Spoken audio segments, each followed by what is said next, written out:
And there you see live picture here as the president's jet, Air Force One has touched down there in Andrews Air Force Base after obviously spending a very one of those evenings that you'll never forget in Chicago here, and after an exhausting, my God, these guys got to be tired, and Romney too, man. What a schedule these guys put in for a year, and the stress and everything attached. Anyway, they're back at Andrews Air Force Base, and it'll be very interesting to see when he settles back in what he's going to do. All right, let's bring in the callers, and guys, jump in when you will. Let's go to Henry, who's calling us out of Bethlehem, Pennsylvania. And Henry, my question is, will America come together after this election, or are the polar sides that seem to drive these agendas going to go off in their respective corners yet again? Well, I believe, like Christie said, you know, the ideology of the people today in Congress and the Senate is divided. They won't go together. So you're going to have 4 more years of lame duck if that's the way it goes. Okay. Let's see what... let's go over to Cologne in Brooklyn. Cologne, you're on the line. Yes, how you doing? I'm good. What do you think? We're going to get more united or divided here going forward the next 4 years? Well, I'm hoping that we're going to get united. I'm hoping that the Republican Party will understand that the people are realizing that they're just blocking process. They're blocking success. Give the man a chance. Let's work together so that we can put it, it's not about you, it's about everybody. So hopefully with this election, they've come to the realization. Well, your argument, Cologne, is that elections should have consequences. We've heard that line before.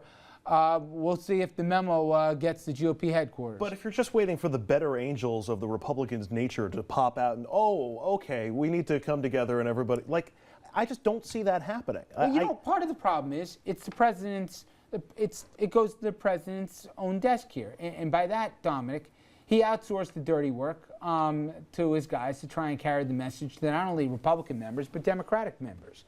He'd like to be a little bit removed from all of this. And my point is, the president's got 2 choices. Either he's going to be an LBJ, which I don't think he has it in him, or he's going to go twist arms here, make deals with these guys, and personally do some of the sweat equity in getting deals. Or 2, he's going to go with the prompt or without here, and he's going to start talking to the public here, do a heck of a lot more Q&A with the sessions and say, this is what I want to do. They won't meet me halfway. Here I am, America. You decide. You tell the electorate what you want. To me, I don't see a third way. Either if he wants stuff done, he can't just say, my God, they're not working with me, because he's going to get blamed for it. He's the president. We did this last night, right? And he sure got the blame for everything that was his fault and was not his fault. And perhaps rightfully so as the president. But again, I think that we're going to see, I mean, and this is the question that I asked you earlier, what's the alternative for the president if he doesn't try and reach out? He has no other choice. But I do think that you were right, and we saw the First Lady a few minutes ago walking down, you know, boarding the vehicles from Air Force One.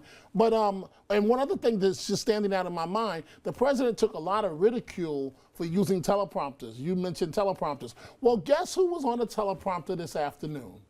The Republican Speaker of the House, because you can always tell when they look from left to right. The president has to reach out. I think that, and your assessment was correct.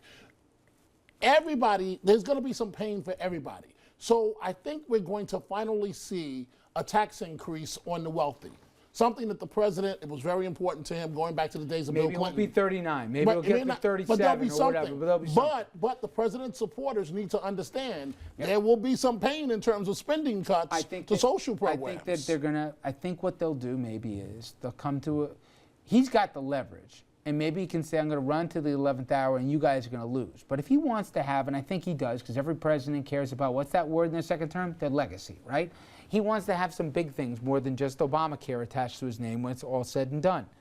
I think to do that, maybe he says, listen, fine, 39%, which you paid under Clinton, we're going to lower the top-end tax rate to 37. We're going to get rid of some deductions, though. Okay? You guys want to do this? I'll lower the corporate income tax rate here. We'll lower that stuff.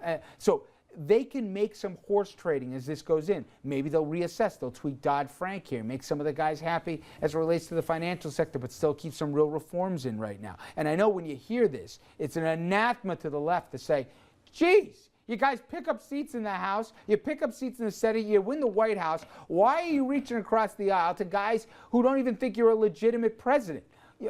Act like you got spine Democrats and kick them where but you're not going to get stuff done that way. But how would he do that? That's what I'm a little confused I'm with on. you. I'm just telling you. And I think you have to separate the fiscal cliff issues and the bartering that's going to go on with that from other issues, because both parties have a vested interest in avoiding that fiscal cliff. I'll tell you, both parties got a huge interest here, and we're getting into Republicans in getting something done on immigration reform. Because Republicans, they had a really tough lesson last night. If they didn't know it already, you can't win elections here with just white guys. But they can't sell it to their base. Right, let me get really quickly to some of the comments that we got via social media. Same question we get in your phone calls on here. Let's go to first Facebook here.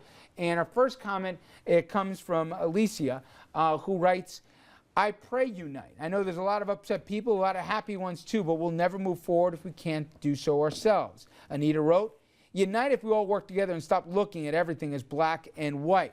Shauna said, divide, plain and simple. It already is. And Bob said, if the House is now willing to work with the president, it could be a great opportunity to unite the country. But if recent history is any indicator, I don't think that will happen, i.e. the black cloud. If the House will work with the president or the president will work with... Everybody's saying the other guy needs to work with them. Well, here's one person they shouldn't listen to, the Republicans, Rush Limbaugh. Yes. They really need to stop. And definitely don't listen to Dick Morris. Don't let him do any math for you. Dick Morris or Rush Limbaugh. Those two have to go. That's part of the problem. By the way, all joking aside, I think right-wing media, and we're going to get into the winners and losers here, I think right-wing media quickly has learned, or people have learned here, they don't have any sway at the end of the day with the electorate. And I think at the end, the Republicans listen too much and were too fearful here of the fringe. It's going to cost. You can't have two sets of facts. Yeah. You can't have two sets of facts. Sure, we have it right now. absolutely. We do it. And that's what happened last night. Right. All right. Keep this conversation going online. Go over to Facebook and Twitter and sound off. Good calls, everybody. Thank you. We're going to take a quick break. When we come back, we're going to tell you what issues you could expect to hear more than a little bit about in the next 4 years, what will drive the agenda here, a primer of the second term of this president. Stay with us.